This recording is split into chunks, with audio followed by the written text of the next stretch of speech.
In another world, the story begins in a distant land hanging beneath a growing shadow.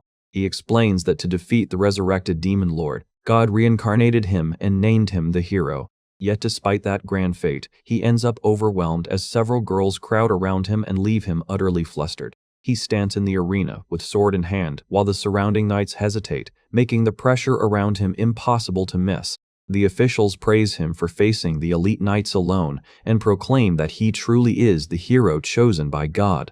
But they warn that defeating the demon lord alone would be too great a burden, so they urge him to begin his journey with another person and mention a skilled priest recommended by the church. As he walks through town, he hears that monsters have appeared in a neighboring settlement too, and that even transporting goods now will require escorts. Realizing what that means, he concludes that the threat of the demon lord is no longer distant. He then reflects that not only the village where he was reincarnated and raised, but the surrounding areas as well, are now in danger. He recalls that since being chosen as the hero and receiving God's crest, he has endured relentless training and pushed himself to the brink. He steels his resolve and vows that he will save this world and everyone living in it no matter what. At the grand church, the recommended priest introduces herself as heiress Enro and says she is pleased to meet the hero. He awkwardly returns the greeting, trying to start things on friendly terms. Eris suddenly panics and insists that what he is thinking is not the case, leaving him baffled by her outburst. Flustered, she explains that the church where she lived had a strict rule forbidding men, so she never had a chance to speak with any. Still embarrassed, she admits that the thought of meeting a man like the ones from fairy tales makes her nervous. Realizing she has made things too personal before they have even faced the demon lord, she hurriedly apologizes as the atmosphere turns painfully awkward. He laughs it off and says that is a relief, easing some of the tension between them. With a warm smile, he confesses that he was nervous too because she is his first companion. Hearing that, Eris is surprised and softly realizes that they were both feeling the same way. Eris smiles and tells him it is nice to meet him once again, and he politely reaches out to greet her. They shake hands and she returns his greeting with a composed reply. As he suggests they set off, Eris quickly stops him and asks him to wait a moment. Turning serious, Eris warns that if they continue as they are now, they will only be destroyed. He is visibly shaken and repeats her grim choice of words in disbelief. Eris explains that although the hero himself is unquestionably strong, they have no coordination together and would stand no chance against a massive demon horde. He accepts her point at once and says they first need to understand each other better, while she agrees that synergy is essential. Brightening up, he says that sounds right, and Eris nervously admits that she has a suggestion for how to do that. Flustered, Eris hesitates and grips her clothing as she struggles to say what is on her mind. Embarrassed, she awkwardly proposes that they start by getting to know each other better. He jerks in shock, completely flustered by the sudden turn. Staying close to him, the girl excitedly says her church friends told her this was the best way, leaving him stunned. The moment becomes overwhelming and emotionally difficult for both of them. He desperately protests that a girl should not do something like this in public. Even as he tells himself a hero should not look at this kind of thing, he fails to stay calm and insists he must look away. In spite of himself, he admits he is being drawn deeper into the tense and awkward moment. The girl says she has never done anything like this before and looks just as shaken, while he remains frozen with embarrassment. With a serious blush, she vows that she will do her best to understand him, addressing him respectfully as her hero. Growing even more nervous, she pleads with him, asking him to accept what she is trying to do. At the height of the chaos, he recoils in panic while she reaches toward him, and the entire interaction turns intensely uncomfortable. Eris suddenly snaps back to herself, declares that this is not acceptable, and tells him not to waste his first experience on a dangerous misunderstanding. He right away seizes on her words and insists they should leave now, arguing that together with Eris they can still defeat the Demon King. Embarrassed and near tears, Eris softly calls him her hero and anxiously asks whether he dislikes her. Left staring into the aftermath of the moment, he sits in stunned silence and admits to himself that he completely messed up. In a dazed panic, he reflects that he nearly lost his composure to a girl while he is supposed to be the chosen hero destined to save the world and defeat the Demon King. The spell changes her condition in an unexpected way.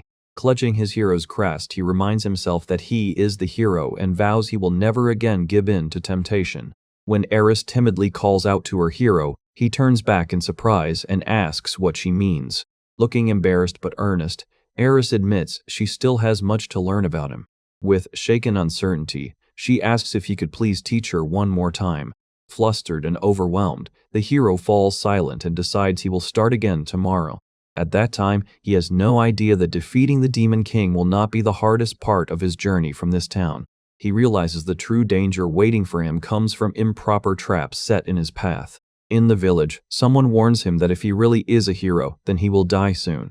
He laughs off the fear and says that since he was chosen, he will do his best. A girl hesitates nervously, admits she has no other choice, and steels herself to act. Embarrassed but determined, she declares that she will be the first to join his company and protect him. A bald man desperately apologizes and says he cannot introduce the hero to any wizards, refusing to explain and urging him to leave.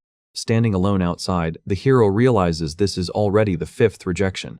He is left frustrated and isolated as the pattern of refusals becomes impossible to ignore. Before setting out to defeat the Demon King with Priestess Eris, the hero decides they should get to know their companions better, but he then admits he got distracted and wasted an entire day. As they prepare to split up and recruit allies, the hero reminds himself that, as a hero, he needs to find a wizard and wonders if there might be a shortage of them here. While standing in town, he is suddenly recognized when someone asks if he is the hero.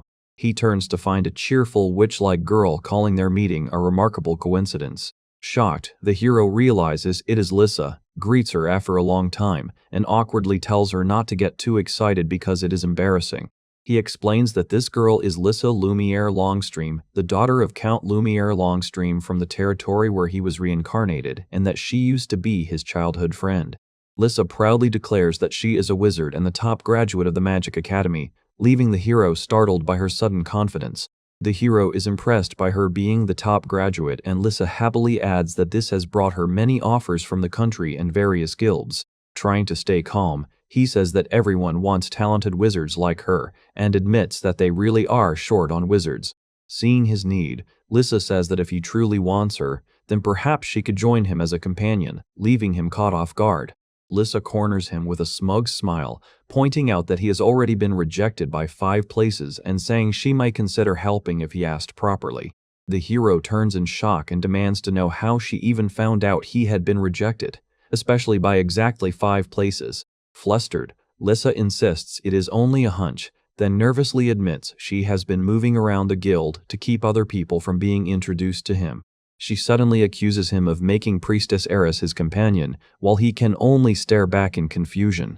The hero pushes back and asks why Eris is being brought into this now. Lissa bursts out that he chose Eris as his companion before choosing her, and her frustration finally spills over. As he stands there confused, Lissa points at him and declares that she was supposed to be the first one by his side. Embarrassed and emotional, she complains that when he first came to town, he was already with a priestess, and she bitterly recalls how close the two of them seemed. The hero leans in and dryly asks her to say that again, because he could not hear her clearly, leaving her even more rattled. Unable to contain herself any longer, Lissa storms off while declaring that she will prove just how useful her magic can be. Lissa calls on the spirit of water and invokes the blessing of the god of war as she prepares a dangerous attack meant to pierce the enemy. The hero panics and warns that triple chanting in the middle of town is far too dangerous. Lissa ignores the warning and unleashes Water Lance. The spell bursts in front of her, and the hero braces himself as the impact suddenly swallows the scene. He urgently calls out to Lissa and tries to apologize at once. When the smoke clears, Lissa is left in a deeply awkward state and looks back in shock and humiliation. The hero freezes, flushed and speechless as he realizes how uncomfortable the situation has become. Lissa snaps at him not to look and hurriedly tells him to take something for now while trying to cover herself. The hero awkwardly admits that triple chanting is difficult, then apologizes for making Lissa do something reckless just because he upset her. Still staring in surprise, he quietly insists that what she did was not reckless. He calmly tells Lissa that performing quadruple chanting is possible for him, and says today's result was only a coincidence, leaving her stunned at how casually he says it. Flustered and trying to explain herself, Lissa insists she was not nervous and says she was not trying to show off or thinking that way. Through tears and embarrassment, she admits she only thought that if the spell had succeeded, he might finally see her as impressive, then insists that was not really what she meant. The hero softens and tells Lissa that she has completely misunderstood the situation. He explains that Eris is only the second companion and says Lissa was always meant to be the first, adding that he had planned to tell her ever since saying goodbye in the village. Overwhelmed, Lissa suddenly clings to him and reminds him of the promise they made, while he can only stare in shock and call her name. The moment becomes overwhelming and emotionally difficult for both of them. He recalls that she had always been the strong and dependable leader back in the village, which makes this side of her hit him even harder. As he gently steadies her, he realizes Lissa is still just a girl beneath all that strength and quietly apologizes for being insensitive. Still processing everything, he awkwardly asks her to repeat what she had done with that priestess, unable to hide his confusion. Lissa tearfully admits she may lack experience, but swears she still won't lose to that priestess. The hero panics and blurts out that he can't let rivalry drive her this far. Blushing and shaken on the verge of tears, Lissa asks if she isn't allowed to be number one.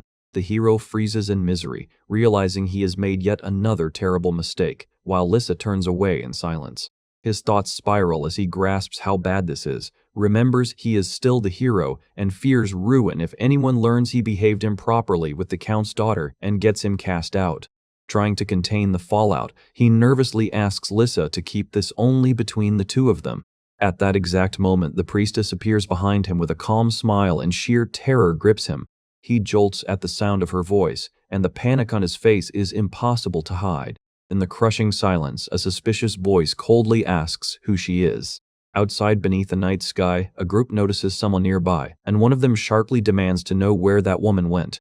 Lissa looks flustered and admits the situation has become a serious problem for her. The story shifts to the next day, revealing that after his messy clash with his childhood friend and mage Lissa, he also ends up spending the following day with his companion, the priestess Eris. As the two girls stride ahead with confidence, the exhausted hero trails behind, and the narration hints this is the price of last night's disaster. The witch boldly declares that defeating the Demon King would be easy even without him. Lissa shyly explains that what they learn in school and real combat are completely different. Addressing the witch with respect, the hero panics inside and realizes they need to change the subject right away before the party tears itself apart. Trying to seize control, he urges them both to listen because he has a proposal. Lissa says the group lacks practical experience, so she suggests adding a veteran to cover that weakness. Eris happily praises him as expected of a hero, while Lissa adds that as a warrior he can even carry their luggage. The scene shifts to a narrow alleyway, quietly setting up the next encounter. As they pass through the alley, the hero says the informant mentioned a skilled warrior can be found around here. A rabbit tribe woman suddenly appears and apologizes, explaining that she was in a hurry. Caught off guard by the rabbit tribe woman, the hero awkwardly insists he is fine. The tension spikes when a hostile figure steps in and declares that Adila has been found. Several men surround the group and demand to settle things now, while the hero steps forward and tells them to back off. Protecting the woman, the hero firmly says violence solves nothing. The thugs sneer at him and sarcastically ask whether he really thinks he is some champion of justice. The spell changes her condition in an unexpected way. When it is over, the attackers are down and the hero turns to ask the rabbit tribe woman if she is all right. Overcome with relief, she grabs onto him and thanks him again and again, leaving him utterly flustered. The sudden closeness rattles the hero, and he awkwardly asks Adila to step back a little as she apologizes and says it was only a misunderstanding. Pulling himself together, the hero calmly asks what is going on and says he may be able to help. The rabbit tribe woman introduces herself as Adela Kajazeva and explains that she is a dancer from this town. Adela reveals that many men keep pressuring her into troubling situations, leaving the hero stunned by her situation. She explains that some nobles even turn violent, and when she refuses, they use guards to pressure her. Without a moment's hesitation, the hero declares that he will protect her, and Adela can only stare at him in surprise. He says that, as a hero, helping those in need is only natural, and urges her to find a solution with him. Adila thanks him with visible relief, though she admits she fears she will only bring him trouble. Still trying to leave, Adela says she had planned to return to her hometown and bids the hero farewell, but he rejects the idea at once. As she walks away, the hero is left dazed and inwardly admits that Adela carries a far more mature and striking presence than the others. A rough-looking man snaps at the boy and angrily calls him a little brat. When the hero approaches and asks if they are still looking for a fight, the men panic and beg him to stop and hear them out first. One of them hurriedly tells the hero to check whether his wallet or anything else is missing, catching him off guard. He pats himself down, goes still, and realizes his wallet is gone. The two men insist Adela played him, saying she lures men in and that he is her latest victim, while one claims he only turned around to look at her. The hero cries out in alarm, and the men urge him to hurry and chase after her. Elsewhere, Adela casually handles a coin pouch and remarks that he was easy to fool. Then the hero's earlier promise echoes in her mind, and Adela hesitates as his vow to protect her resurfaces. She reflects that until now men always backed off once they learned nobles were after her, and realizes he had been genuinely worried about her. With a conflicted smile, Adela admits to herself that she let a good man get away, and it feels like a waste. Rin catches up to Adela, grabs her, and firmly tells her he has finally found her. Adela is shaken that Rin caught up so quickly and admits she never expected to be found this easily. She curses her mistake and realizes she let her guard down because thoughts of him distracted her. Rin warns that she will have to answer for all the trouble she caused him, leaving Adela stunned. The surrounding men react crudely, and the moment turns painfully uncomfortable as Adela recoils from their attitude. Feeling cornered, Adela bitterly says no one is going to help her and calls Rin a scoundrel. Rin steps closer and calmly tells Adela that he has finally caught up with her. He moves between Adela and the men, confronting them as she watches in surprise. One of the men asks if Rin got fooled too, but Adela cuts in and urges Rin to leave with her instead. Flustered and confused, Adela apologizes, but Rin reminds her that he already promised to protect her. Surrounded by monsters, Rin shields the woman and declares that whoever is behind this will pay. The group races through the street as the chase intensifies and panic spreads all around them. Rin glances back and reminds her that a promise is still a promise. She steps in close and tells him to return the money and valuables he won from her, then coolly says they can discuss the rest later. With a teasing smile, she offers to become his companion in return and says traveling together sounds fun, leaving Rin startled. Caught off guard, Rin hurriedly explains that they are actually looking for a warrior. She moves in close and, noticing how flustered he is, asks if he is embarrassed. She points out how easily shaken he is and warns that someone truly manipulative could exploit that softness. The exchange grows uncomfortable as she keeps pressuring him, and Rin blurts out that behavior like this would get her thrown out of a brothel. She leans even closer and suggests she could follow his orders at any time, making the moment intensely uncomfortable.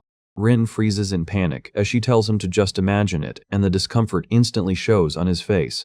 As she crowds him too closely, Rin desperately reminds himself that he has a mission and must resist this pressure.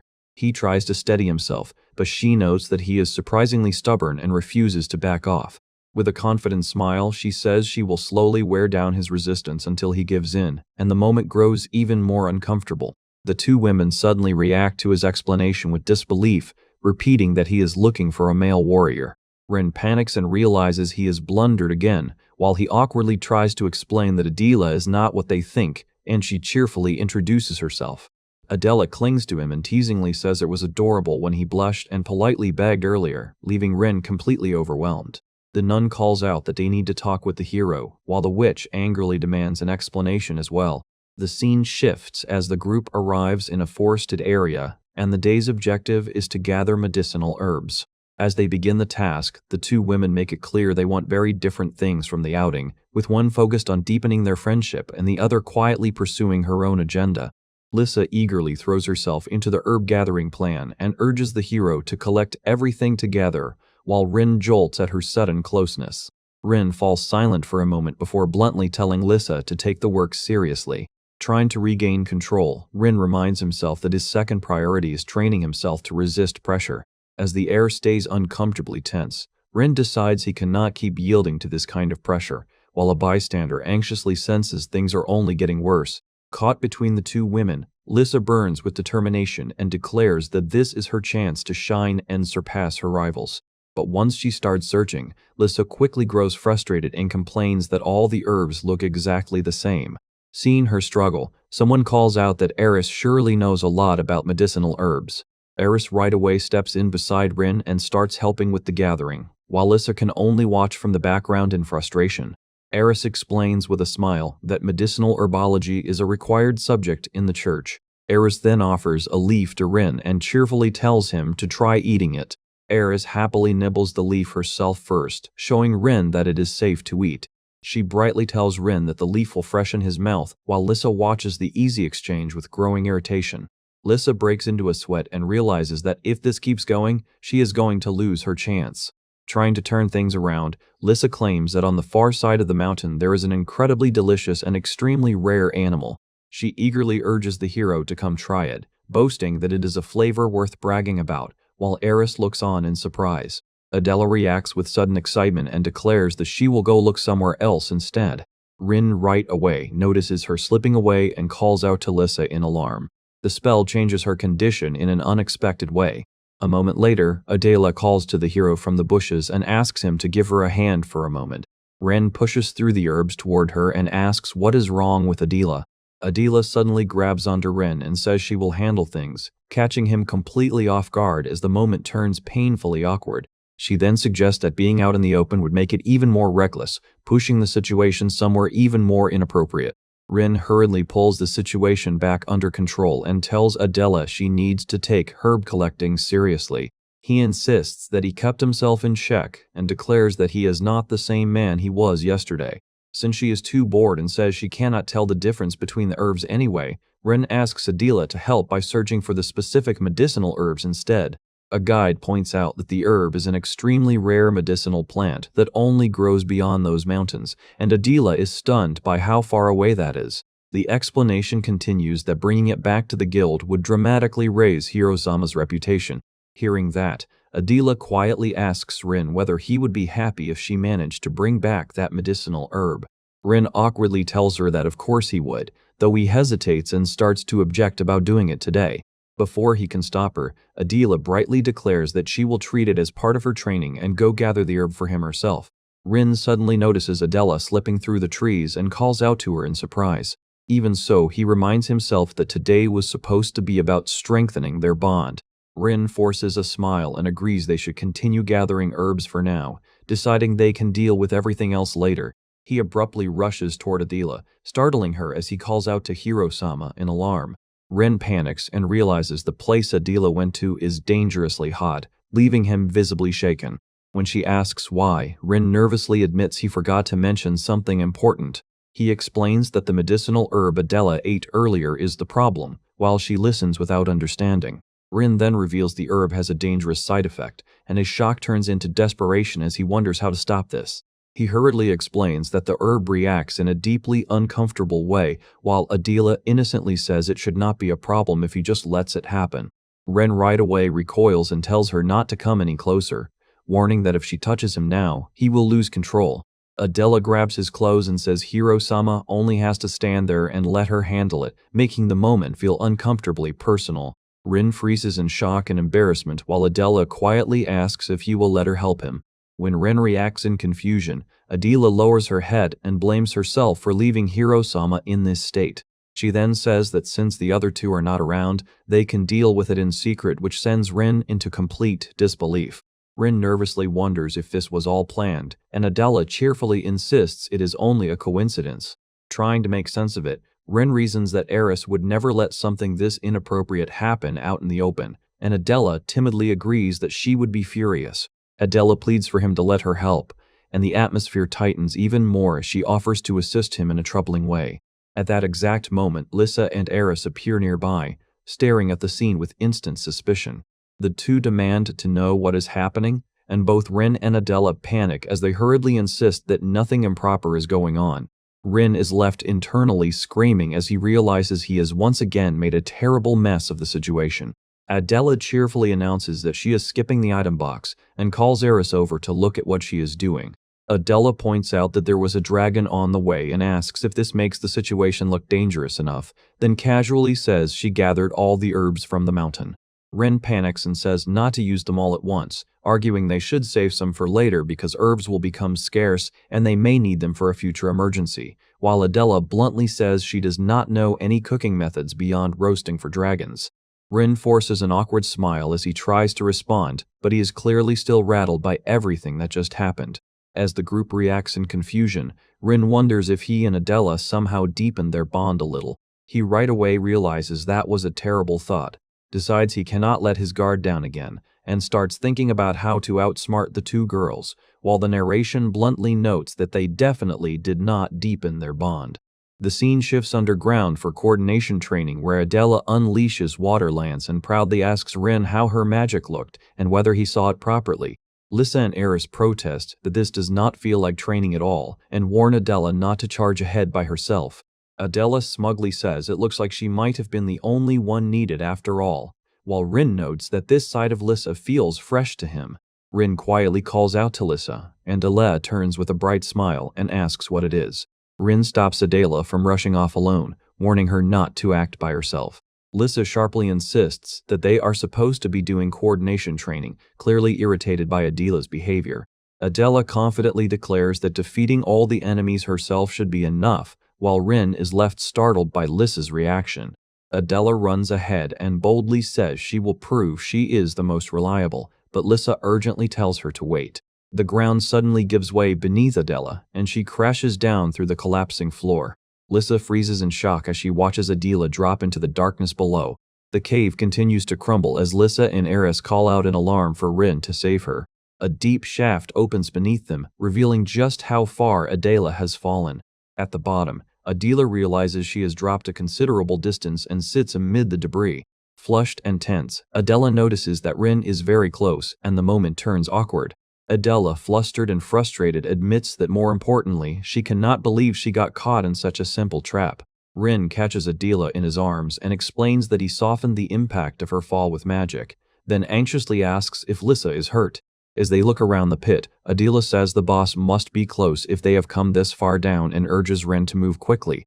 Adela insists they should wait there for the other two, then confidently adds that once they defeat the boss, the dungeon will be cleared.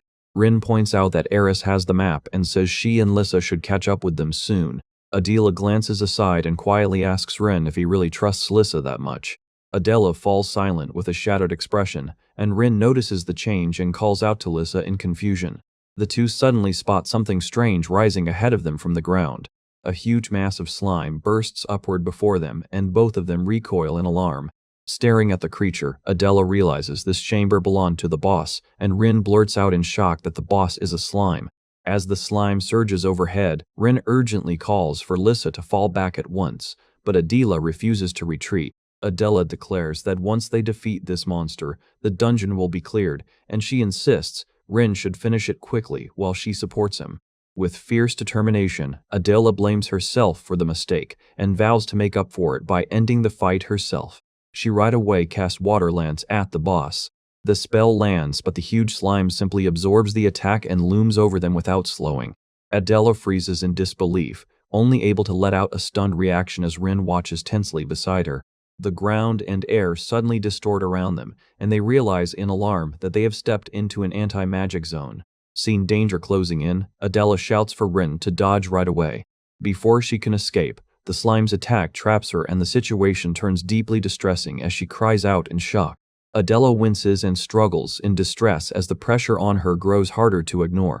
Overwhelmed by the humiliating pressure, Adela blames herself and thinks this is the punishment she deserves. Rin rushes in at the last second, blasts the slime away, and catches Adela before she hits the ground. Shaken and vulnerable, Adela asks why he bothered saving someone like her. Rin right away rejects that thought and tells her he has no idea what she means. Holding back tears, Adela says it is only natural for him to save his comrades and pleads with Lissa not to run off on her own. Still carrying her, Rin can only give a quiet, uncertain reply as the tension hangs around them. Unsure how to react, Rin softly calls Adela by name and awkwardly suggests waiting for the other two somewhere else. Adela refuses, clings to him, and admits she wants to stay like that for a little longer. The other girls arrive and calmly note that the boss has already been defeated. As they find Rin holding the disheveled Adela, one of them points out that her clothes were damaged, while Rin nervously insists it is not what it looks like. The witch abruptly tells everyone to get out, taking control as the group turns toward her in surprise. She presses them again, demanding to know why they are still standing around and not moving. She explains that the vanguard has to go first or they will never make progress, warning that traps and other dangers could still be waiting ahead. The group reacts with uneasy silence, clearly thrown by her forceful decision. Rin tries to calm everyone by saying they should help each other and watch out for traps, especially pitfalls, while she sharply calls out to the others. Later that night, Rin remains outside near the building, alone and deep in thought while the area lies quiet under the moon. He steels himself and decides he is ready, telling himself that tomorrow they will finally set out to defeat the Demon King. The next moment, something suddenly strikes him from behind, sending him jolting forward in surprise as debris scatters. Adela appears behind him and teasingly asks whether it hit him, saying she thought he would catch it. Startled, Rin calls Adela's name, and she calmly apologizes, saying it was her fault for not catching it, and that even in complete darkness, she still needs to be able to handle that much. Rin hardens his resolve and insists he has to become stronger, or he will never be able to protect the companions precious to him. Adela excitedly praises him and playfully asks how many girls he has charmed like that, while Rin protests and tells her not to tease him. She quickly apologizes, then says she will make it up to him by teaching him the rabbit tribe's fighting techniques. Rin pauses in confusion as he repeats the unfamiliar term and wonders about the rabbit tribe. Before he can react, Adela moves in close and catches him off guard, leaving him flustered and unsure of what she is doing. Adela begins the lesson by telling him to sharpen his other senses with magic, explaining that rabbit tribe men use this method when they cannot rely on their ears. With his vision blocked, Rin realizes the training resembles blind fighting from stories, while Adela circles behind him at a distance. The spell changes her condition in an unexpected way. Watching his strained reaction, Adela says this setup creates more tension, and Rin nervously realizes he has to stay focused. Breathing carefully, Rin tries to calm himself and concentrate while Adela remains nearby, waiting to see whether he can sense her next move. Adela says she's sharpening her senses with magic, then quietly warns Rin not to assume her attacks will come from only one direction. Under the moonlight, Rin pushes his own senses to the limit as Adela circles behind him, and the lesson suddenly turns far more tense. Adela abruptly goes still, visibly startled, and Rin calls her name as if he sensed something strange. In the night's hush, Adela asks why he isn't throwing it yet and urges him to do it now. Rin confidently praises the secret technique, admitting he never expected it to work this well. Adela reacts with uneasy frustration as the others try to calm her down and tell her not to get angry.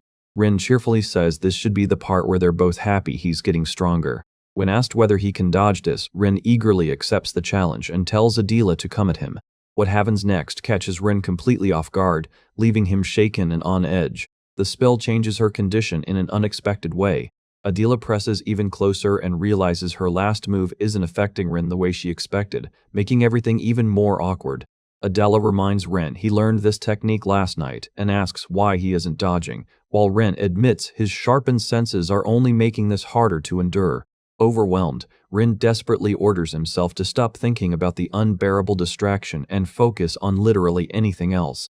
Adela pauses as realization hits and says she understands now, admitting she had suspected it. Adela awkwardly points out what has been distracting him, instantly making the moment even worse. With a mischievous smile, Adela remarks that he really did seem to want her help with that problem after all. Rin panics and denies it outright, while Adela lightly pushes him to admit it. Adela moves on and calmly says she'll try the next approach instead, keeping Rin cornered. Adela declares that her next attack will be a deeply uncomfortable tactic, making the tension impossible to ignore. Adela argues that Rin should still be able to dodge since he knows exactly where the attack is coming from, and Rin, still flustered, insists he knows that. Adela tells Rin not to avoid it and insists he only needs to take one step back, even as the distance between them stays painfully close. With a teasing look, Adela tells him to move this way and remarks that the feeling is strangely unsettling, making the exchange even more awkward. Rin tells himself not to avoid it and to just step back once, but under the pressure his body stays rigid and frozen. The situation becomes unbearable as Rin blurts out for Adela to stop, overwhelmed by the closeness. Adela pulls back and asks whether Rin really learned the technique, pointing out that he never should have failed to avoid that move. The next morning, another girl cheerfully calls out that the hero is training early again. Then she stares at Rin in confusion and asks what he's doing after finding him hanging there in such a bizarre state. Looking closer, she questions the scene again and says this doesn't look like training at all. Rin solemnly declares that until the Demon King is defeated, he will avoid all distractions. At the table, The girls react with surprise and confusion as one asks why Rin is making such a grim face. Surrounded by the girls, Rin urgently begs them to help keep things under control because he can't endure the pressure alone, while one coldly asks why he can't just handle himself. Rin admits through visible strain that he can't keep himself under control, and a small figure mocks him for sounding pathetically unheroic. Flustered but determined, Rin declares that from now on all questionable behavior is forbidden, repeating the rule as he turns away. One girl narrows her eyes and concludes that those two are definitely about to do something reckless. Another calmly decides that if that's the case, she already has the perfect plan. With a confident smile, she decides she'll act first herself. As one says, she suddenly remembered something she has to do. Another quickly agrees and says she does too, while a third adds that she's heading out as well. The moment settles into a strange mutual understanding as they realize they're thinking exactly the same thing. Outside, the atmosphere turns tense as one girl presses in close and the pressure becomes impossible to ignore. Walking ahead in a panic, Rin orders them to look away right away if they think they're about to see something inappropriate. Rin tries to steel his resolve and insists that if he wants to avoid being led astray, he has to stop looking at anything distracting at all. Peeking out with forced confidence, he convinces himself this plan will keep him from being dragged into trouble by the three girls. A girl coolly judges his vow of abstinence and says the method already feels sloppy. Rin turns back in confusion, clearly thrown by her blunt response. She warns that if he bans everything at once, his self-control will snap within days, comparing it to brutal routines people always fail to keep. Panicking, Rin demands to know what he's supposed to do after she points out how fast impossible restraint usually falls apart. With a composed smile, she offers a different answer and suggests moderation instead. Rin freezes in shock as her solution catches him completely off guard. She calmly tells him that poor control over his own impulses is exactly why moderation is the real key to lasting discipline. Moving in with unsettling confidence, she offers to deal with his problem herself, and the moment turns dangerously personal as Rin recoils in alarm. Adela eagerly asks to be trusted completely and promises she'll do everything she can as Rin's companion. Rin is shaken and admits that, just as expected from Eris, she really would go that far for him. Eris cuts in with a sharp smile and asks why he's falling for such an obvious trap. Startled, Adela protests loudly and says it's rude to call her offer a trap. Eris coldly explains that men are weak when their impulses are stirred and says Adela's approach would only make the hero slowly lose control and grow dependent on her.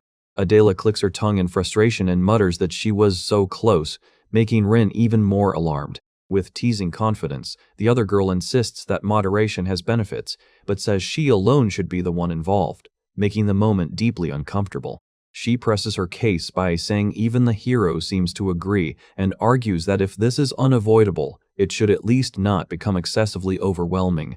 Adela fires back that the other girl is the clumsy one, and the argument escalates into a heated rivalry over who would handle the hero better. Rin desperately tries to stop them, saying there are practical techniques that can't be learned from books and have to be trained day and night. The girls suddenly appear, and Rin turns in shock as the confrontation he dreaded finally catches up to him. A violent burst of magic and impact erupts between them, turning the standoff explosive in an instant. Eris argues that if the hero truly wants to abstain, then as his companions they should support that, while demanding to know what the others are staring at. As the situation turns physically chaotic, one girl urgently tells him not to move, while Rin is left confused and overwhelmed by everything happening around him. Eris explodes in embarrassment and anger, calling Rin a pervert, while the others react with visible disbelief and awkward laughter.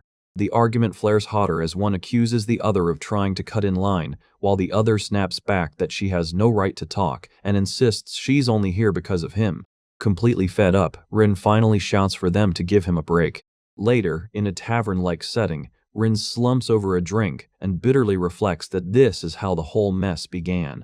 The spell changes her condition in an unexpected way.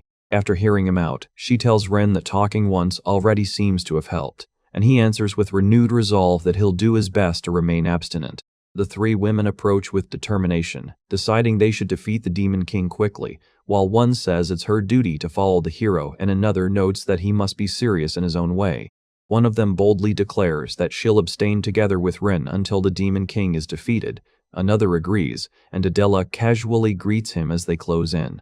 In an awkward flashback, The moment turns deeply uncomfortable as the woman praises it as the most intense ordeal she's ever had, and Rin awkwardly admits that she was impressive too. Rin panics and insists this isn't what it looks like, but before he can explain, the girls rush toward them in outrage.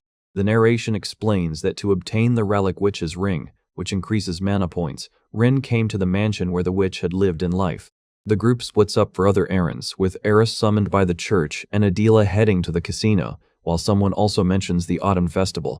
As they prepare to enter, Rin warns that the witch has become an evil spirit and tells her to be careful not to get possessed, while she confidently says it'll be easy. Inside the mansion, she activates enemy detection as they move cautiously through the dark corridor. After checking ahead, she quietly reports that this side is clear too, and Rin looks relieved as they press onward. Rin notices she's being more careful than she was in the cave, and she admits that last time she had let her guard down a little. Ren leans in and praises her directly, telling her she's a reliable teammate, and the sudden compliment catches her completely off guard. Flustered and blushing, she says he shouldn't say things like that so seriously, then adds that simple flattery won't get him anywhere. When asked what she means, she hastily insists it's nothing at all while trying to hide her reaction. Alone with her thoughts, she replays how close the hero was and how he called her reliable, then realizes she can't stop smiling. In the darkness, the witch's spirit seems to recognize a woman's body at last, signaling a dangerous shift inside the mansion. She suddenly reacts in confusion as an ominous presence closes in around her. Rin notices something is wrong and urgently warns Lissa not to go any farther. Lissa turns with an unsettling smile and coldly tells him he's already too late. As Rin rushes forward, he realizes her presence now feels completely different from before and right away suspects the worst. The truth becomes unmistakable as Lissa is revealed to be possessed by the witch's evil spirit. Possessing Lissa, the witch coldly says Rin can save her and claim everything in the mansion if he fulfills her demand, reminding him that Lissa's life is in her hands. Rin hesitates for a moment, then asks what that demand is. The witch answers with an inappropriate demand, and the atmosphere instantly turns deeply uncomfortable. She explains that she died with a lingering regret tied to her final moments, making the situation even more disturbing for Rin. Rin realizes the possessed Lissa is a dangerous opponent, and tells himself he must not act rashly even as the situation grows intensely awkward. Forced into humiliating compliance for Lissa's sake, Rin endures it while insisting he has no other choice. As the ordeal continues, Rin notices the interaction is having a visible effect on her, and the tension becomes harder and harder to ignore.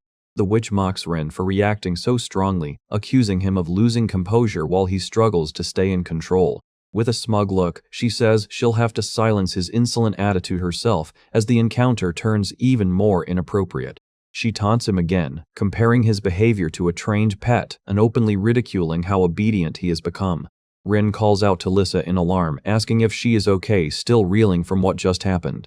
The witch thanks him, then suggests a short break before they resume searching for the ring, praising him like a hero. She admits she still wanted to keep going until the very end, making the situation feel even more unsettling. Rin quickly objects and says they cannot go any further, but she pushes back, insisting she is still not satisfied. She urges him again to hurry, keeping the pressure on as the tension only thickens. Rin looks exhausted and humiliated as he bitterly admits to himself that he has fallen into the same trap again. He reflects that even if it was all for Lissa's sake, he still ended up giving in to the witch's demand all the way through. The witch looks fully restored and thanks Rin for bringing her the ring, while he can only stare back and uneasily call out to her. Cheerfully, she says she was already satisfied, but claims Lissa wanted even more, then adds that thanks to Rin, she can finally rest in peace. As the tension finally starts to ease, Lissa hesitantly asks what is supposed to happen next. The witch brightly says Lissa remembers nothing from being possessed, then declares that now that they have the ring, they should head back, while Rin calls Lissa's name in concern. With a teasing smile, she suggests Lissa may not have been completely under control at the very end, making the implication difficult to ignore. Lissa suddenly snaps and tells him not to ask her, while the witch cheerfully remarks that youth is wonderful. The next clue leads to an inn and mentions an item capable of affecting someone's feelings.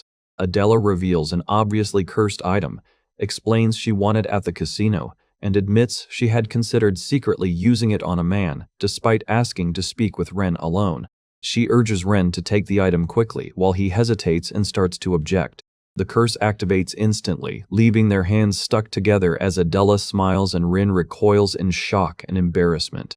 Rin realizes their hands are fused together and will not come apart. Thinking fast, Rin says Eris could probably break the curse.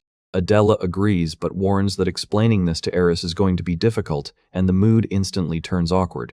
Adela presses close and says she would not mind staying like this, making Rin freeze as the moment turns uncomfortable. She right away laughs it off as a joke, while the witch and Lissa watch Rin stand there flustered and overwhelmed. Adela explains that the curse makes them act like a couple, then suggests that if they do something date-like, their hands might finally separate. They end up sitting down for a meal, quietly preparing to test the curse in the most awkward way possible. Adela happily praises the food as delicious while Rin watches her, still tense and unsure how far this is about to go. With a bright smile, Adela tells him to feed her the sausage next, and Rin awkwardly agrees as the air grows even heavier. Rin forces himself forward, insisting this is only to break the curse, even as he nervously admits that this kind of situation has never happened to him before. As he hesitates with the food in hand, Adela looks at him curiously and asks what exactly he is doing. She points out that he is spilling the sauce, making his clumsy attempt even more painfully awkward. Adela calls to him and notes that his gaze is wandering, turning the moment sharply personal as Rin loses his composure. Adela eats the food and praises the taste, while Rin can only watch in stunned silence and struggle to stay calm. Rin notices their hands are still stuck together and wonders if sharing a meal alone is not enough to break the curse. Adela suggests they may need to do something even more like a real couple if they want the curse to loosen. Adela proposes something far too extreme, and Rin right away protests that she has skipped way too many steps. Flustered, Rin hurriedly suggests normal date ideas like shopping, movies, or seeing a play, and Adela reacts with surprise. Rin admits he has never really been on that kind of ordinary date before, so he is not sure what people are supposed to do. Adela explains that her past experiences with men were bleak, saying they usually either tried to use her or were afraid of her. Still clinging to him, Adela asks Rin what people normally do on a proper date, catching him completely off guard. Rin awkwardly steels himself and calls her name as if trying to commit to a plan, while Adela quietly waits for his answer. Rin suddenly declares that they are going to the park on a date right now, startling Adela with the abrupt decision. Adela eagerly pulls Rin toward the inn and urges him to hurry, while he nervously reminds her that they are still holding hands. As they walk through town hand in hand, Rin forces an awkward smile, and Adela notices the attention starting to gather around them.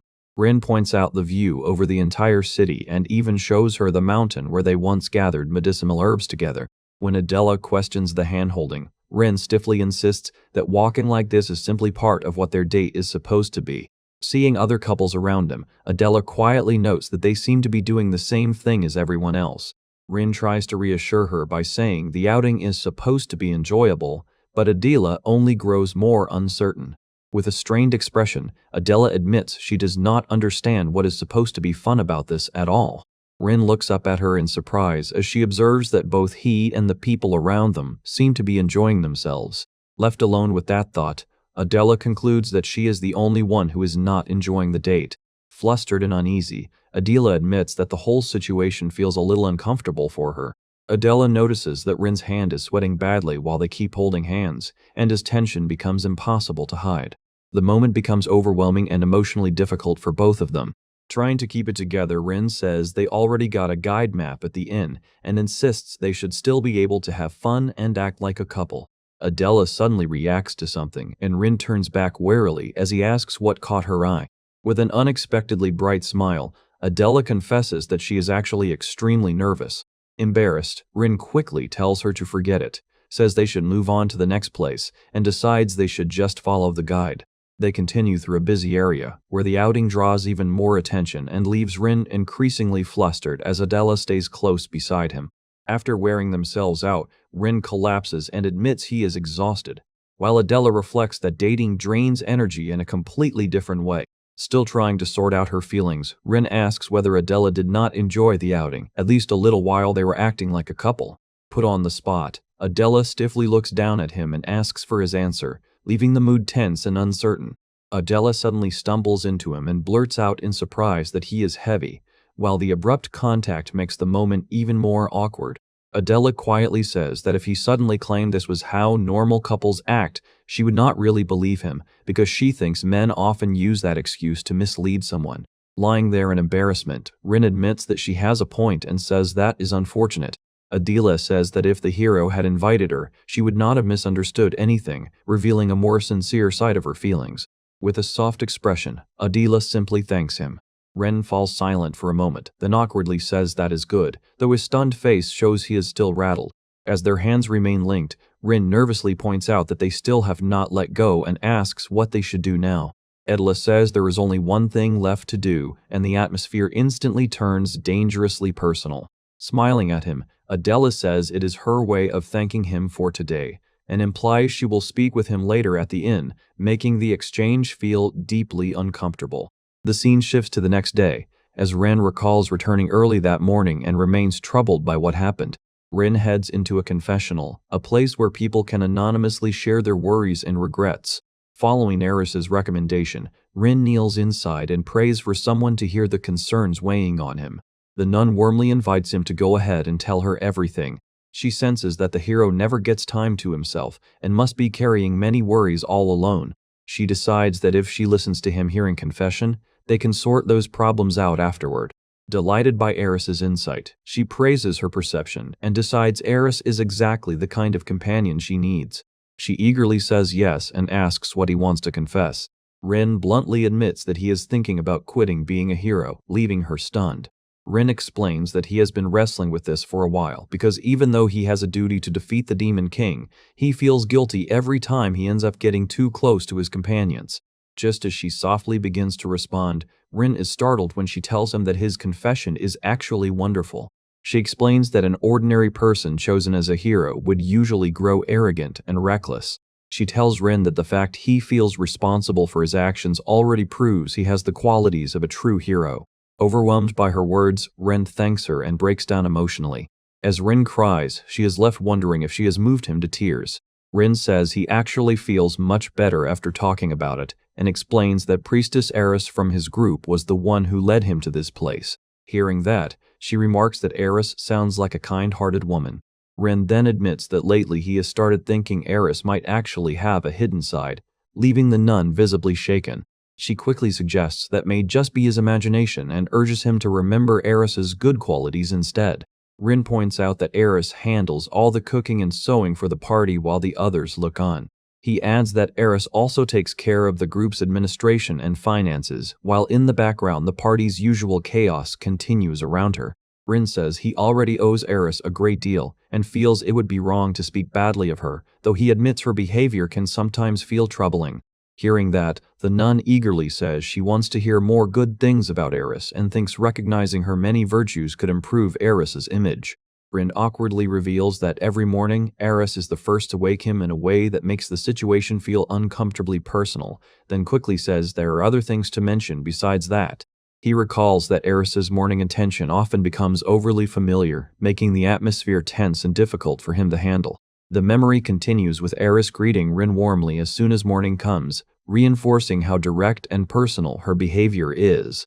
The nun becomes flustered as Rin adds that Eris has been steadily getting bolder, and she blurts out that his innocent reactions only make the situation harder to process.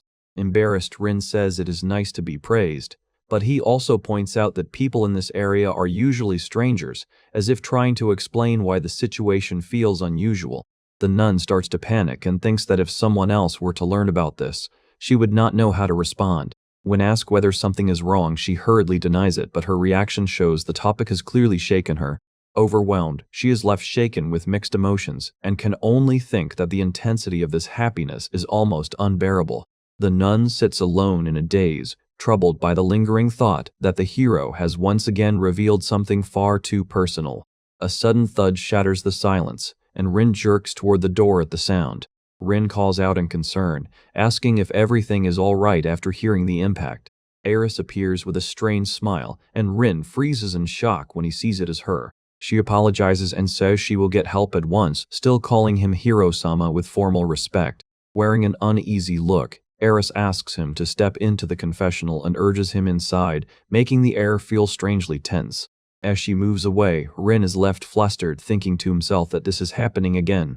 Elsewhere, a package arrives at Eris Church, and the messenger is thanked before departing.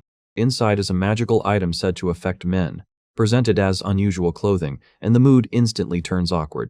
Eris admits she spent enormous money and effort tracking it down, then tells herself that relying on magic may not be right, yet wonders if using it before the hero could still work. Eris clings to the reckless idea and vows to win the hero over, revealing just how far her thoughts have spiraled. Adela suddenly appears hanging upside down from above, stunned by the rare magical item and demanding to know how Eris got it. Eris panics when Adela asks how long she has been there, and Adela calmly admits she saw the package arrive and slipped in after it. A chill runs through Eris as she realizes this is bad and fears what will happen if the hero finds out about the suspicious item. In Eris's imagination, the hero looks at her with deep disappointment and accuses her of trying to influence him with a magical item, and the thought feels unbearable. Desperate to stop things from spiraling further, Eris tries to silence Adela and nervously starts to object. Adela casually says she has used it before and claims there is a trick to it, then offers to help Eris with it, making everything instantly more awkward. Off to the side, Eris's imagined fear keeps worsening as the hero coldly asks if she really expects him not to despise her for using magic to win him over. Another imagined reply cuts even deeper as he asks whether loving him is somehow wrong, leaving Eris reeling. Adela answers with absolute conviction and tells Eris that if she truly wants him, then she has to do whatever it takes. Eris blushes and quietly admits that this must be what it means to be truly serious. Adela smugly insists that no magical item could ever outshine her own confidence and says Eris is wasting her money, drawing an angry outburst from Eris. Flustered but determined, Eris agrees and tells herself that if she wants something, she has to chase it with everything she has. After a tense pause, Eris hesitantly asks Adela to help her with it. As Adela leans in with a teasing smile, Eris panics and asks why Adela is changing clothes too, making the moment even worse. Suddenly, a strange noise from outside snaps the mood in half. Rin rushes in looking alarmed, saying he forgot to bring the stomach medicine Lissa needed before leaving. He snatches up 2 bottles and checks which one is the stomach medicine meant for Lissa. Nearby, a cat reacts in startled confusion as one of the containers lies spilled over. The transformed Lissa is horrified to realize she has turned into a cat and can only cry out helplessly. The cat panics beside the fallen bottle and fears the wrong medicine must have been used. Eris and Lissa rush in, and Lissa right away asks whether Rin found the medicine. The cat desperately tries to call out to Eris and Lissa for help, but only frightened cries come out. The chaos worsens when the cat accidentally splashes liquid onto the hero's cape, deepening the misunderstanding. In distress, the cat insists it is only spilled medicine and begs Lissa to realize what is happening. Someone explodes in outrage and denounces the cat as disgusting, while the cat tries to protest that it is all a misunderstanding. Fleeing outside, the cat tells itself that since it is only medicine, the effect should fade with time, and decides it is safer to stay away until then. Before it can get far, another cat spots it and calls out to the stranger. A pack of hostile cats surrounds the newcomer and angrily demands to know who let it wander into their territory. The transformed Lissa apologizes in fear, but the others refuse to let her go and order her to come back. The cat stumbles through the rain and reflects that a whole group had jumped her, though she somehow fought them off. Exhausted and soaked, she realizes she cannot move another step. As the cold rain keeps pouring down, she desperately thinks she needs shelter, but her body will not respond. Adela suddenly finds the weakened cat and gently asks if it is all right, leaving the cat stunned. The cat tries to call Adela's name, and Adela answers with calm honesty as she studies the situation. Inside, a bath has already been prepared while the rain continues outside, hinting that Adela has decided to help. Adela wonders where the other 3 ran off to in the rain, still unaware of the full chaos behind this encounter. The cat is overwhelmed by the sudden turn, but Adela brushes it aside and decides they should go in. When the cat realizes the situation is becoming intensely awkward, she freezes in shock and can only think how unbelievable this is. From her low vantage point beside the hero, the cat is left in speechless disbelief, thinking this is a view no human should ever have. She realizes in amazement that becoming a cat might actually have been a strange stroke of luck. Adela notices the cat staring and bluntly asks what it is looking at. As Adela washes it, the cat trembles and is overwhelmed by the sudden closeness. The cat fixates on Adulla's fingers and feels as if they belong to some entirely different kind of being. Despite the awkward intensity, the cat decides becoming a cat was worth it. The feeling swells so intensely that the cat can only think this might somehow be exactly what it had hoped for. Holding the cat gently, Adela remarks with a soft smile that being alone in the rain really is lonely after all. The cat stares back in shock and can think of nothing but Adela. The hero suddenly looks down in startled confusion as he notices the unexpected scene before him. Flustered, the cat-like girl hurriedly explains that this only happened because some medicine turned her into a cat. The cat-like girl runs off in a panic, still apologizing as she tries to flee the awkward scene. Adela smiles mischievously and says that, while they are at it, she could help the cat-like girl too, making it even more embarrassing. Two girls suddenly realize the hero has disappeared, and one angrily says that idiot must have taken the transformation potion by mistake. A loud crash erupts from the house, and the cat-like girl can only let out another desperate apology.